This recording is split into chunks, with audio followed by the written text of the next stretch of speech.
وقال رجل للحسن قد خطب ابنتی جماعتا فممن ازوجها، ایک بندے نے سیدنا امام حسن رضی اللہ تعالیٰ عنہ سے پوچھا، کئی لوگوں نے میری بچی کی ڈیمانڈ کی ہے شادی کی، کہ مجھ سے ان کی خطبت کی ہے کہ مجھ سے ان کی شادی کرائیں، تو میں کس کو دوں؟ قال فمن یتق اللہ، جو تقوادار ہونا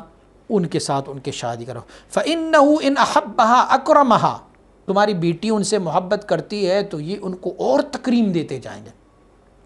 وَإِنْ أَبْغَضَهَا لَمْ يَظْلِمْهَا، تمہاری بیٹی اگر متقی بندے کو پسند بھی نہ کرے نا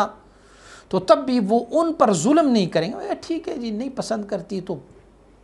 نہیں پسند کرتی، لیکن ہوتا یہ ہے جبابرہ اور دوسرے لوگ جو ہے اگر بیوی ان سے محبت کا اظہار کرتی ہے تو ٹھیک ہے وہ ان کے بدلے میں محبت کے بدلے میں محبت دیتی ہیں، لیکن بیوی اگر محبت نہ کرے تو پھر وہ ان پر ظلم ڈھاتے ہیں، تو اسی لیے جو متقی ہوتے ہیں